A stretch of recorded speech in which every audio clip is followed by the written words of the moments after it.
la gogo. Ojere pa la gogo. I'd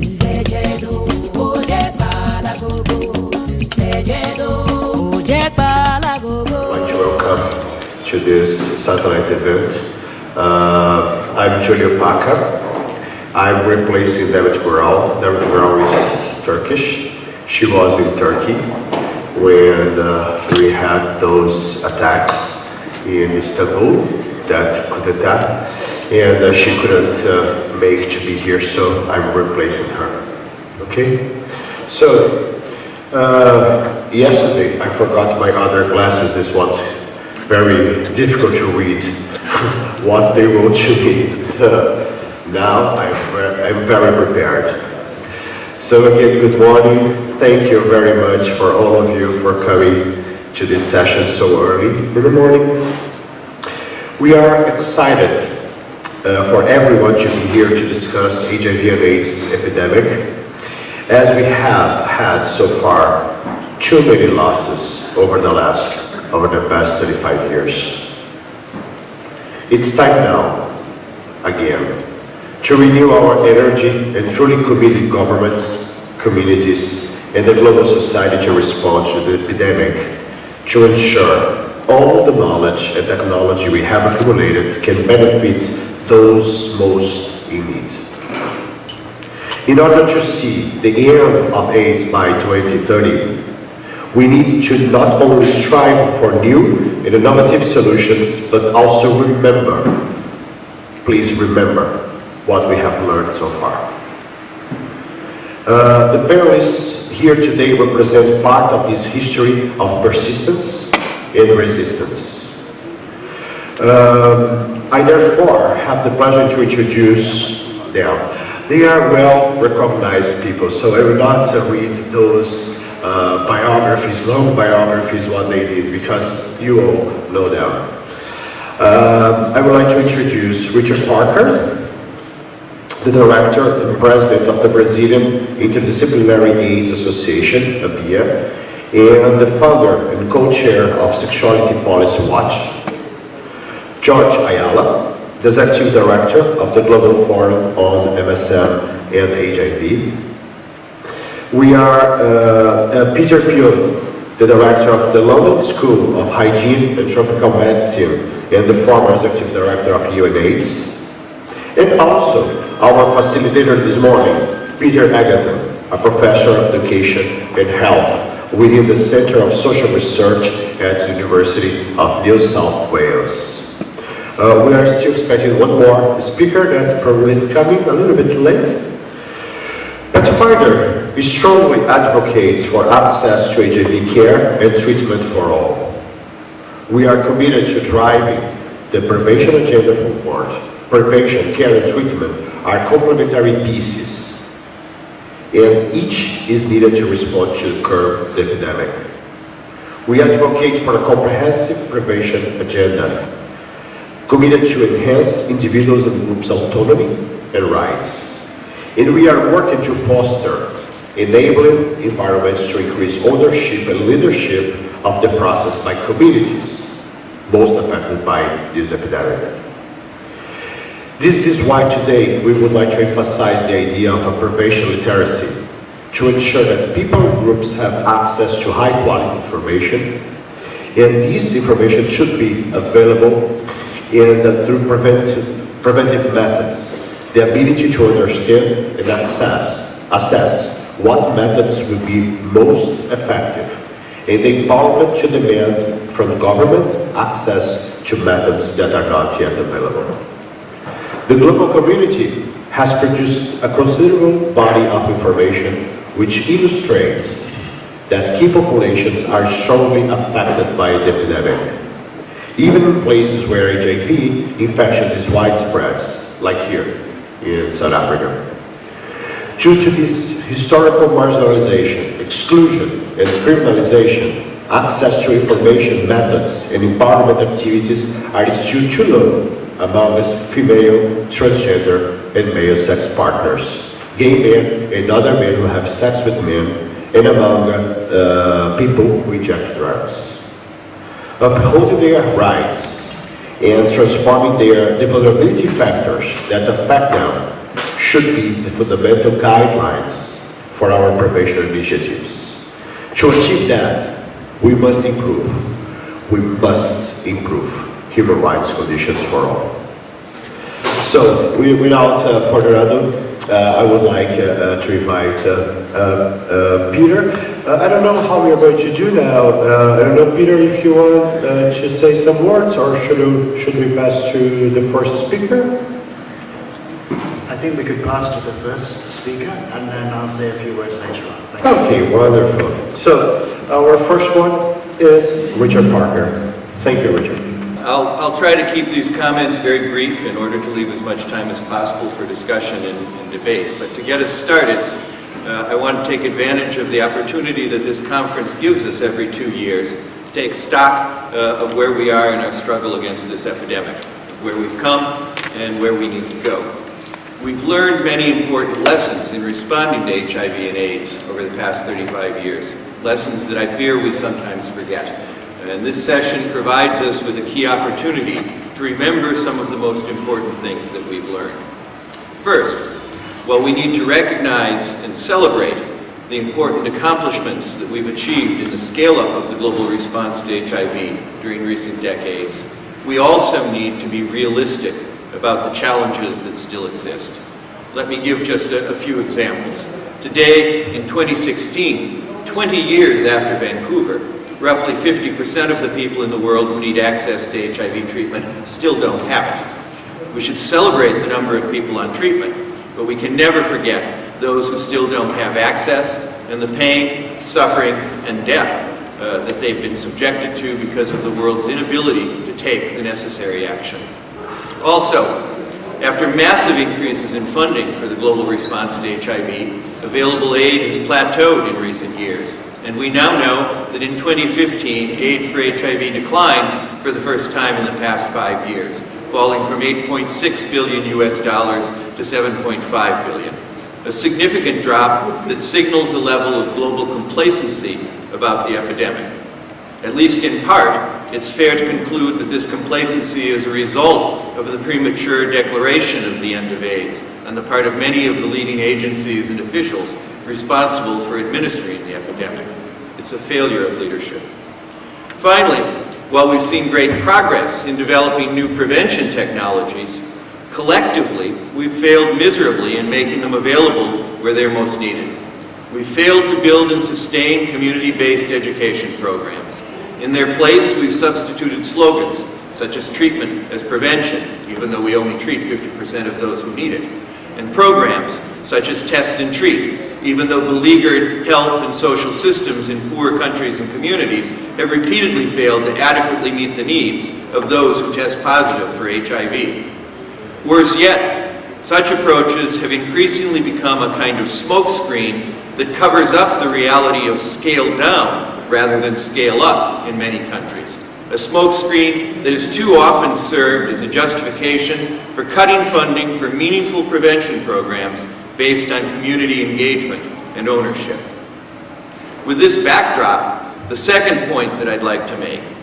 In my view, the challenges of HIV prevention today parallel the history of HIV treatment roughly 15 years ago, with increasing biomedical options, but inequitable access, even though efficacy improves when strategies are used in combination. It's especially important to recognize that expanding treatment also required relatively sophisticated knowledge at the grassroots level about available treatment options, as well as the need for community-based programs and community-based ownership in relation to antiretroviral treatment. Treatment access had to be understood as a social and political process rather than just the availability of drugs. As treatment scale-up began, groups like Treatment Action Campaign here in South Africa and other community activist groups across the Global South developed treatment literacy approaches as a way of advancing scale-up through the development of community empowerment and community-based expertise necessary to make treatment a reality. They recognized that access could not be understood as a gift given by benevolent policymakers, but as a process that is constructed collectively, as much by affected communities advocating for their own needs as by the well-intentioned acts of enlightened administrators. Access had to be guaranteed by the recognition of fundamental human rights, rights to life, to health, and well-being. This brings me to my third point. Today, we urgently need to develop a focus not only on treatment literacy, but also on prevention literacy, if we are to take advantage of the growing range of prevention options. We need to reframe and reconceive HIV prevention as a complex praxis that goes beyond delivering health information and health commodities, but that must be based in the promotion of human rights, including the right to access the prevention options that make sense from the perspective of those who use them. We also need to raise the visibility, support for, and social inclusion of what have euphemistically come to be described as key populations, viewing them not simply as docile bodies waiting to be brought along as opposed to being left behind, but recognizing them in their own right and with their own names as proud communities capable of caring for themselves if given the respect and the social protection that they deserve. What these communities need most is not patronizing rhetoric on the part of policymakers and program managers, but transformative structural interventions. For example, law reform, legal services, adaptation of health services, capacity building for health providers, and above all, access. Access to care and treatment, to be sure, but also access to the full range of prevention options that exist today. And not just those that government bureaucrats or development aid technocrats think are the most cost-effective or morally acceptable. In short, based on everything that we've learned about this epidemic over the course of the past 35 years, truly achieving prevention literacy will require a number of key things. But they are things that are doable if we can muster the political will to do them. We need to raise awareness and recognition of community-based expertise.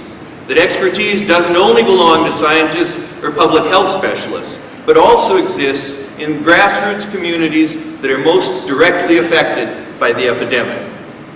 We need to build knowledge and understanding of all available prevention options, the full range of existing approaches, the complete toolkit that we now have at our disposal.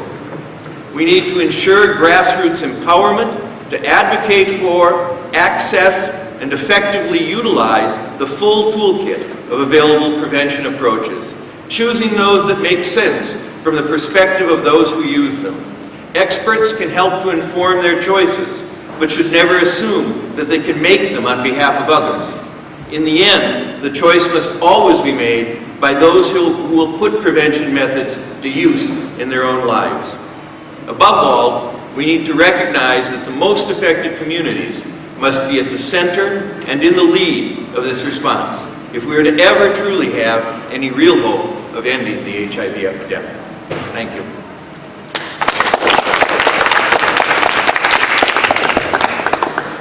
Thank you, Richard, very much. I would like to acknowledge that Olive Chisena just came, and Olive Chisena is the co-chair of this conference. And I would like, if you don't mind, guys, to give her an opportunity to provide us some words of welcome.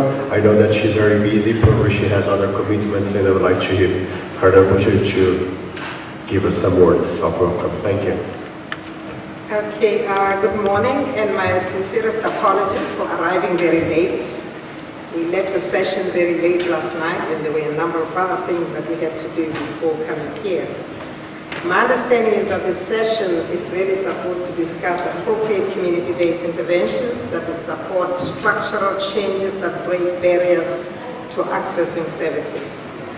Now, breaking these barriers, I think, is fundamental to the success of interventions aimed at reaching the 1990 goals. One of the key structural barriers that I want to discuss, or which I'll discuss about too, is inadequate financing of healthcare. In many countries, financial resources to improve health systems are very much in short supply, particularly in countries in sub-Saharan Africa. Barriers includes inadequate financial resources to travel to healthcare facilities, to pay for services, and often to pay for medicines. In some of the countries, community-based financing schemes are seen as an option. These schemes often involve risk-sharing mechanisms that help to reduce out-of-pocket expenditures, especially at the point of care.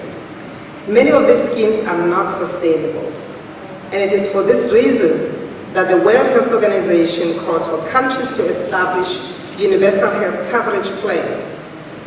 In this country, our own South Africa, we're calling for national health insurance as a prepaid mechanism that allows for free health care at the point of service. Thus, it will be able to improve access to HIV testing, prevention, treatment, and care. I do believe that such services should be augmented with mobile facilities to be able to bring health care closer to people, particularly those that are living in remote areas. Many young people and HIV positive people unfortunately do not use available treatment and testing and treatment services, mainly because of inequality of access to quality services or stigma. These people are often discriminated against when seeking services, be it prevention, testing, or care.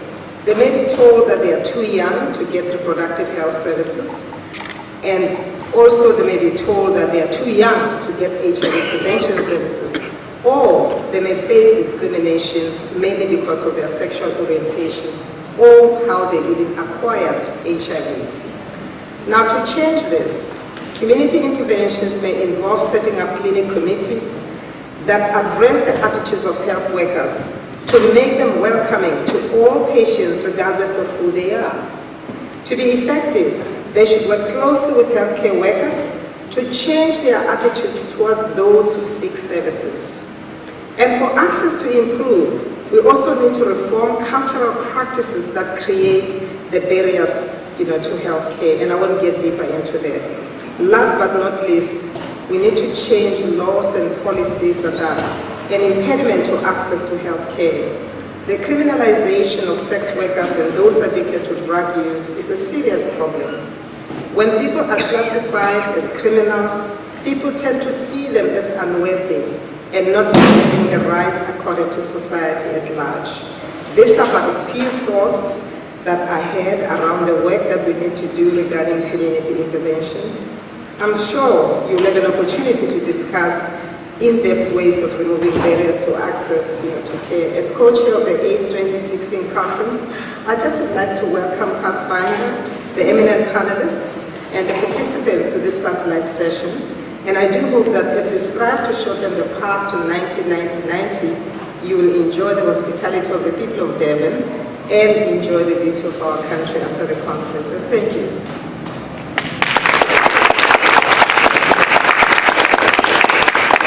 Thank you very much, Olive, and very much. And I would like to invite George Ayala. It really is an honor to be here and to share the stage with my colleagues here who I've admired over the years and who have been role models in my own work. So thank you for the invitation to join you. I'm going to share some thoughts that I shared at the pre-conference that the Global Forum on MSM and HIV held earlier this week. I'm going to share 10 facts that you might not know about HIV and gay bisexual men. I'm going to leave you with some suggestions about actions and then end with some questions that I hope we can kind of wrestle with at the end of our session. First fact, HIV prevalence is disproportionately high among gay and bisexual men worldwide. And it doesn't matter where we are, if we're collecting information reliably and reporting that information honestly, we're seeing higher prevalence than the general population across regions of the world. Two other facts, HIV incidence is also very high among gay and bisexual men, even as it seems that the incidence is decreasing in the general population in most parts of the world. And we're also witnessing a troubling reemergence of other sexually transmitted infections in gay and bisexual men. which suggests to me ongoing vulnerability to HIV, but also the need for sexual health responses, which we have not really talked about adequately in the global HIV response. And for more information about these two facts, you can kind of refer to Rich Feyer's recent article in the Lancet. We have been discussing quite a bit about the HIV prevention care and treatment cascades, and fact number 4 is really about the ways in which we're losing gay and bisexual men along the continuum. This is data from our Global Men's Health and Rights Survey. It's in review with the Journal of International AIDS Society. But we see very significant leaks in the prevention and treatment cascade that should make us feel worried. Fact 5, gay and bisexual men have difficulty accessing services, even when the services are available.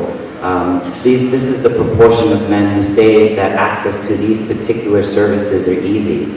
And again, this should kind of trouble us, because we really, in a prevention revolution and in a time when we know access to antiretroviral treatments and access to prevention can help in the response to HIV, gay and bisexual men are saying that they are not perceiving these services as accessible, that they're not easy to get to, and then when they get to them, they're not feeling welcomed. Too many of us, gay and bisexual men, say we never use the services, so even when they're there, they're not used, again for the same reasons. It's one thing to show up to an HIV testing program, it's another thing to really pay attention to the way that gay and bisexual men are treated at the door. And many men say that they're treated really quite poorly, and it serves as a social disincentive for returning to any kind of services. I might also say that prevention kind of, in some ways, acts as an entry to the rest of the continuum. And so the point of care is at the prevention end of the continuum, and that first experience is a poor one. If there's need for other services down the road and further along in the care continuum, the memory of those first experiences will act as a disincentive for men to come back to services that they may need later on.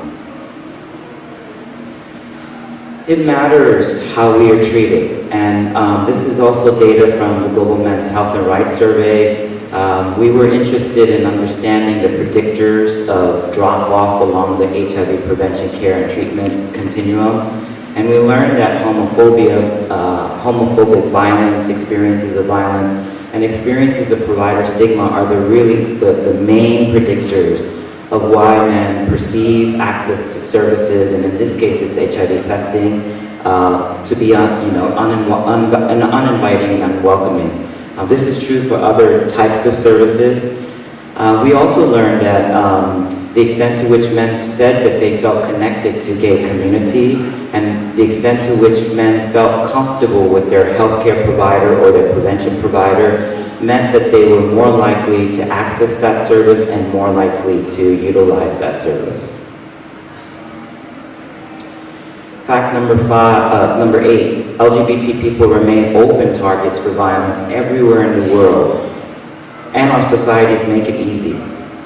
This is an image of the victims of the Orlando shooting in the United States, and sadly violence is really too prevalent everywhere. And again, if we're thinking about an HIV response and we're thinking about HIV prevention, we need to be thinking about violence and the experiences that gay and bisexual men must endure on the way to services. Fact 9, we get pennies. I think Richard kind of alluded to this in his comments. Funding situation and the funding disparities is really dismal. This is an analysis that comes from the Global Fund. The Global Fund's portfolio is $4 billion a year. They spend, of that $4 billion, $254 million in key populations programming. And of that key population programming, only $82 million are earmarked for men who have sex with men.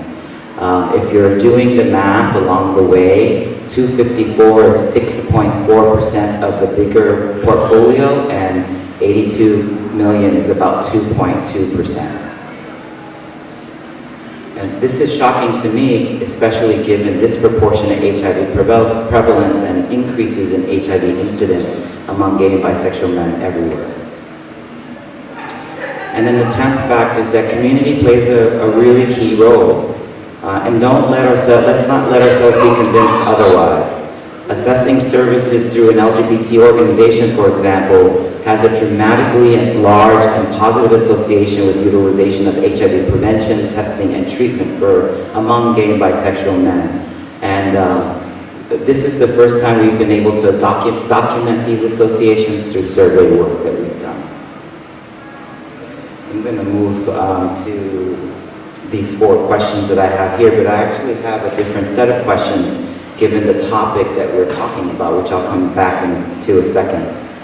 It's really important that we, given kind of the background of facts that I've just laid out, that we think about 4 actions.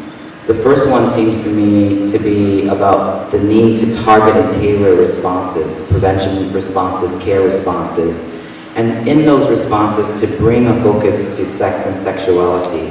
It seems to me like that the biggest irony in the HIV response is that discussions about sex and sexuality and pleasure and desire are almost absent in the way that we formulate the response. And that troubles me, especially in the context of escalating incidents, both of HIV and other STIs among gay and bisexual men. The second action has to do with decriminalizing homosexuality and destigmatizing services for gay and bisexual men. Stigma and discrimination breeds violence, and violence as a background context to mounted responses to HIV really complicates and undermines our efforts to get services to people who need them. We need to fund high-quality HIV programs, and that means that we can't keep thinking that 2% of the funding portfolio is enough, especially in the context of increases in incidence. And we must keep community front and center, especially because if access to services is an important factor in whether or not men utilize those services, we need to kind of be mindful of community's role in helping to make services much more accessible. And frankly, community may be better positioned to reach gay and bisexual men worldwide than anybody else. I will end with some questions for this group, and hopefully we can get to those questions. And the first one is one that I've raised already. How do we return our discussions about prevention to sex and sexuality, pleasure and desire? How do we integrate social, cultural, structural factors as legitimate locus of our interventions and prevention actions in a more upstream framework about prevention? How do we keep front and center community? And in my mind, that includes honoring knowledge generation that occurs within communities and honoring and respecting the dynamic ingenuity of communities as they engage gay and bisexual men. And then the last question for me is, how can we both resist and embrace new prevention technologies and use them to creatively open opportunities to expand prevention literacy? And in my ride over from the hotel, my colleague Kennedy, who's sitting in the front here, reminded me of how different prevention feels today from the way it felt in the late 90s and the early 2000s. And it occurs to me in the discussion about prevention literacy that these words are missing: bodily integrity, bodily agency, sex, sexuality, gender expression and gender fluidity, desire, homophobia, rights, self-determination, and community. These words really need to come back to the vocabulary as we think about and imagine prevention literacy moving forward. Thank you. I would like to invite Peter Pion for words for us. Okay. Thank you, Julio, and good morning, everybody. I think this conference is hopefully means the return of prevention on the agenda. I mean, that's what I certainly pick up, and some of it is driven by the recently published figures and the report by UNAIDS and the special issue of the Lancet, and the clear massive failure in terms of prevention when you look at new infections, incidents. It was already very clear to me for a couple of years that reported declines in incidents and new infections was largely due to a decline in new infections due to mother-to-child transmission. But it was all put in one, under one label, and we all were very happy to see, a decline in new infections. But when you look at infections in adults, there is hardly any decline, although there is some. And the major decline started before there was an ARV available, basically in the late 90s. So we should, when we think of lessons learned, we should look at that period, what happened then, because there was a very significant decline, 98, 99, that's when, and then it went down until 2005, and then it's been at the same level, although the population also has grown, so the denominator is bigger, but no longer a continuing decline. Whereas mortality followed a completely different pattern. It continued to go up and up and up until around 2005, and then really went down dramatically, clearly as a result of the introduction of antiretroviral therapy, which has saved literally now millions and millions of lives. I think it's rare in health, in social policy, that you can indicate that a specific measure, intervention program has directly saved the lives of so many of the 15 million plus people who are on antiretroviral therapy. It's safe to say that the overwhelming majority would be dead by now. But I'm really intrigued by this historic fact that we saw a decline before there was widespread access. Even in Brazil there was hardly any access, because that was around the turn of the century. So that's something that we should see. And I think that the global shift towards treatment as nearly the only component, the only real component, the only funded component, the only one with programmatic power and muscle, has had probably negative impact. Not treatment as prevention has often been, I think, in the short term at least, I hope in the long term, it will have an impact on decreasing spread of HIV, on prevention in the sense that activities came down. I'm not talking about biological impact, but programmatic. So I'd like to address, sorry, my voice at this stage, the day is always a bit weak. 4 points. One is, let's call it strategy. 2 is implementation. 3 is leadership. And 4 is ownership. And then have some reflections on where to go. In terms of strategy, when you we have a dichotomy between the calls for, on the one hand, combination prevention, and on the other hand, the funding, the activities are about interventions, and increasingly purely medical, biomedical interventions. Throwing away 2 or more decades of, I think, pretty strongly supported by evidence that the structural environment from discrimination, stigma, but also issues around legal issues and so on, that's how critical that is to have an impact with prevention programs.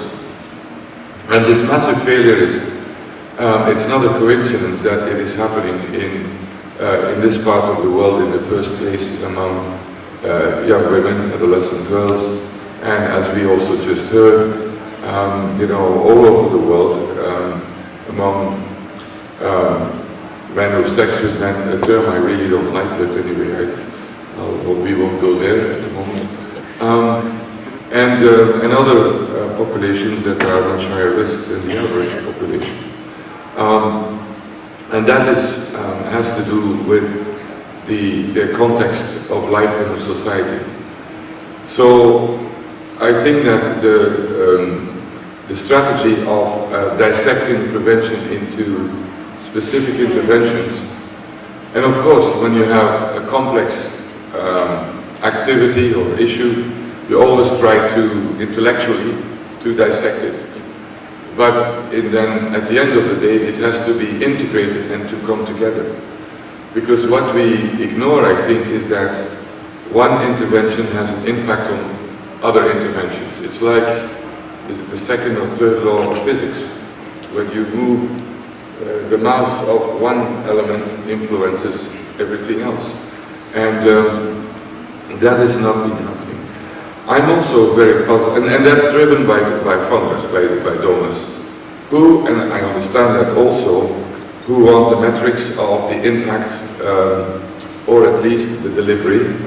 In the 80s, that was how many condoms have you sold or distributed and so on. And now it's more on, the number of men circumcised and so on. And all that has to happen. Don't misunderstand me. So there needs to be I think, as my second point, a far more pragmatic type of plans. There are no real prevention plans and with goals like we have for treatment. Because treatment has been driven along by objectives, by goals, by plans. And then with we're now finally talking about the prevention cascade also. An interesting analysis that can be useful even when you're in a community. So that's a major point for me, this reduction of programs to a set of interventions. And that requires now a good plan in dealing with those who fund it. There is also this myth in many, particularly in the biomedical community, that prevention doesn't work. And that particularly if it's not pill-based prevention. And I think there is a strong evidence that it does work. But that in contrast to the evidence whether a treatment works, that is pretty universal. Once you've done your randomized controlled trial, when it comes to prevention, you need to take into account the context, and that's why you need far more different methods than for testing a pill. And imposing, metrics from treatment trials on community-based, programs, I think is a recipe for always saying it doesn't work, or it's not universal. And finally, the whole issue of human rights. Let's not forget that rights have been such a powerful driver of the response. I would say rights and science together. And now it seems that we have forgotten all that. And that has to come back. So that's about strategy. Secondly is about implementation. And we heard it from all the speakers that you can't expect miracles when there is no firepower behind it, no money, and no staffing. And that goes from countries growing like here, councillors have, are no longer there. Support for community-owned and community-based organizations that are really part and parcel of the populations that are at risk, and that funding has gone down tremendously. we haven't addressed implementation issues in prevention as rigorously as they are being addressed in treatment. And I think in treatment programs, they've had really some good impact. It's still imperfect, of course, but we have better understanding and more effective and efficient programs. Thirdly, and that's probably the most important one, is one of leadership. So where is the leadership on prevention? And that's always a very difficult issue, regardless what the issue is. When you look around outside the AIDS world, because I think we should realize there is a world outside AIDS, where have there been successful prevention programs? I always go back to, since now I'm 67, to the beginning of the last century. The first laws in Europe that went through Parliament and that were, let's say, a victory for socialist or social democratic parties often had to do with laws against alcohol, which was alcoholism was devastating the working class, paying the salaries in cafes, in pubs, in bars, and all that and so on. And I find it very interesting because these were earlier victories than actually direct victories on workers' rights and all the unions. And that was driven very much by movements of workers' movements, by the wives of the workers, all that. There's a whole history of that. So there was leadership there that was turned into laws. More recently, anti-smoking campaigns are probably the most successful public health programs, in fact, of our lifetime. After, and not everywhere, but they're there. And here there was not a massive movement. There's not a people living with smoke type of activism. And it came really in the first place from the public health community, who succeeded in mobilizing, some groups in society, but particularly was targeting lawmakers. We have, in public health again, in prevention is vaccination and so on. Is there a popular movement? No. If there is one, it's of anti-vaccination groups. Very interesting. Violence, gun-based violence and so on. There's some very interesting programs, like in Chicago, Stop Violence, by a veteran of the AIDS movement, Gary Slotkin. And again, but there is leadership, because that's done with people in the community and with, they always say they're ex-gang members, but let's say with their, they're coming from the gang world. But we have to think about that. It's about the ownership, but also the leadership is always more difficult. But we have lacked strong voices on prevention, which we had in the first decade of the AIDS movement, also because there was no treatment. So it was also for a negative reason. But I think that leadership has to really has to come and should, one of the jobs of leadership is to develop a unified prevention framework. Because the world of prevention also has suffered from sectarial academic disputes. And that's not helpful. I remember when I was head of UNAIDS, I would get letters and so, Dr. Piotr, if only you would do, and then you can fill in whatever, always, we will stop this epidemic and so on. And then if we would meet with these people, they would start bad-mouthing others. And so we need a unified prevention framework and a platform. And I hope that will emerge now out of the conference here and various initiatives. And then finally, this ownership, I already mentioned about it, and I won't repeat what was said, but we cannot replace community mobilization.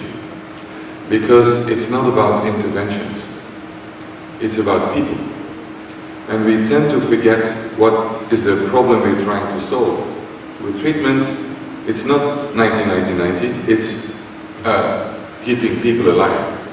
That's the goal.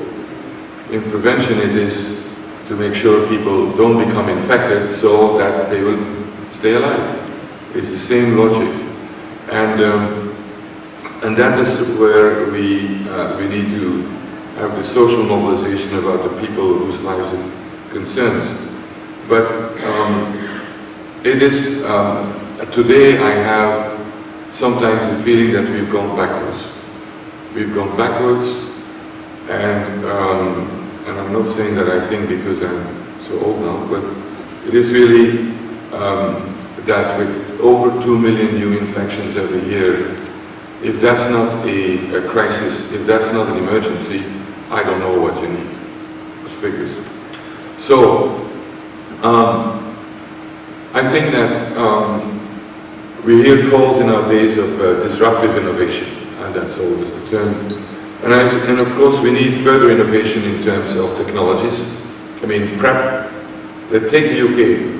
It was one of the places, London, where it was shown that PrEP works and that it can work in a real-world environment, which is even more important, and nearly PrEP on demand, basically. And yet, what's the response of the government? This is not for the National Health Service to fund and all that. And so there's a lot of work to be done there. So it's not enough to have innovation and new technology. And there will be new technologies, long-acting therapies and prevention and so on, and that's great. But there's also innovation that's needed in terms of working in the community, dealing with it. I mean, Pokemon Go now is the biggest fashion.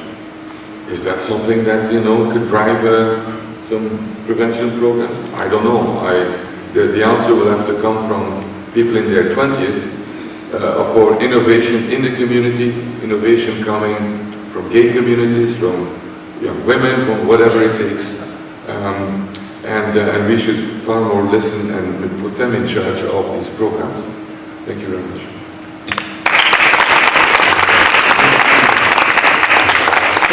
Thank you, Peter, very much. I would like to introduce Dottie Ogutu. Dottie is the Executive Director of African Sex Workers Alliance. Thank you very much to join us today. Thank you. I'll try and be brief so that I don't strain my throat a little bit too much, so bear with me. Prevention literacy.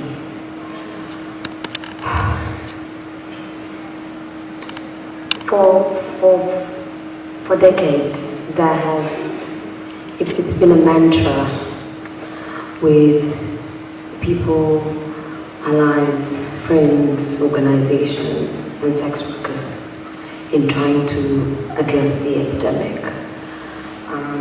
From the information and then to access of the commodities of prevention. And I think that's one big pat on the back that the community of sex workers, not just within Africa, but at a global level can say that, we've managed to keep sex workers from getting infected. And for those who are being infected, who are already infected, we've made significant strides in trying to ensure that they actually get access to treatment. But there's a competition between treatment and prevention. And I think one of the questions we need to ask ourselves is that, does it have to be a competition?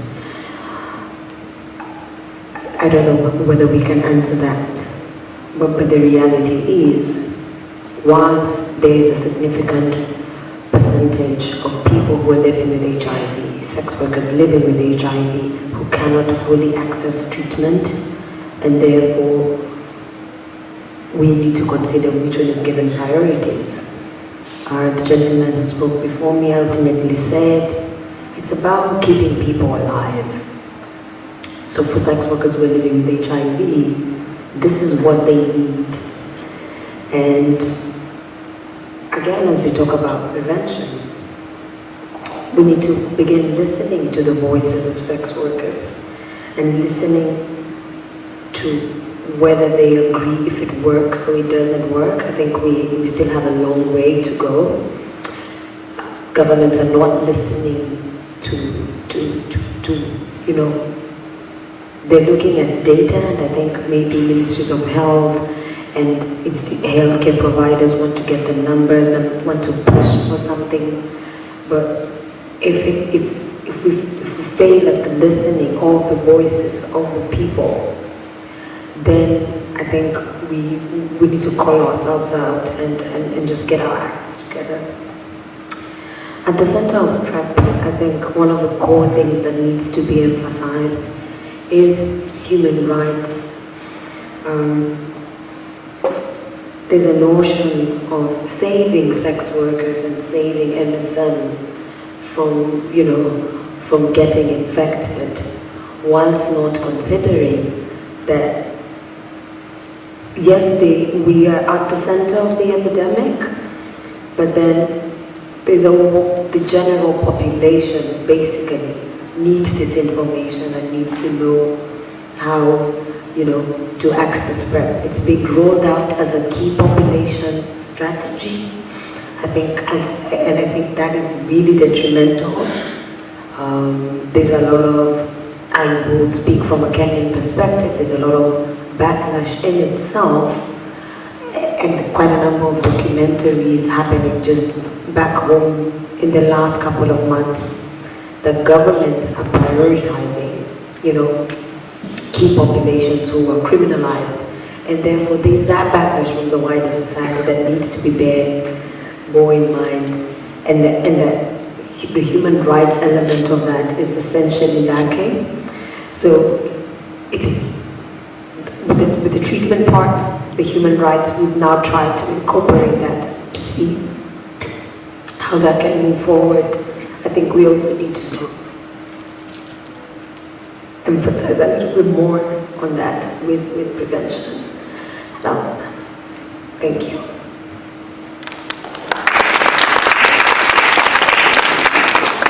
So now I will ask Peter to help us to facilitate the conversations with the plenary. Thank you, Olive, very much for coming. Okay, thank you very much indeed, Julia, and thank you all our presenters so far this morning. A number of themes have clearly recurred throughout all of the presentations. The emphasis that we need to give to good evidence and interpreting it correctly. The need to have a passion and to remember in some ways our past and past successes.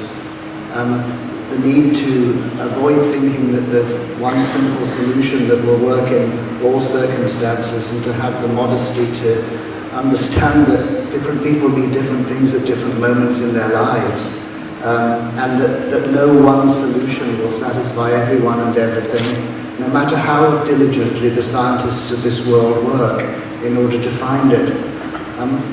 The importance of human rights, a kind of discourse that's been a little bit, some would say, majorly sidelined within the epidemic in recent times, and of course the importance of ownership and ensuring that those communities and groups who are most affected by this epidemic and who have most at stake in this epidemic are actually the leaders of the response and not outsiders, because if you take ownership from people, well, they become in a sense the passive victims that we've been trying to avoid all the way through these last 20 or 30 years.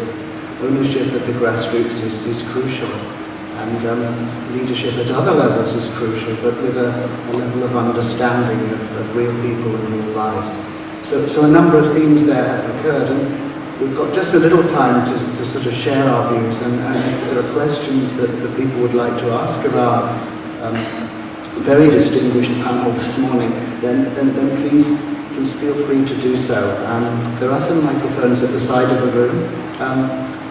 and this is an opportunity really to express points of agreement, disagreement, to ask questions, but not probably for a long speech. Are there those who would like to begin to participate in the conversation?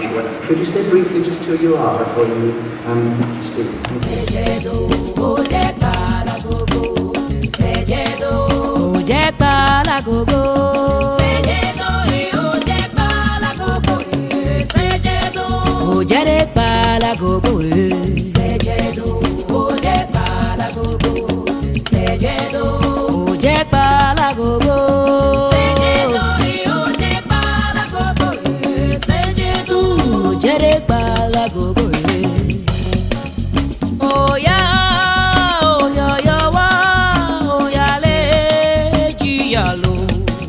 Ye wa ji jan yi de we do ya le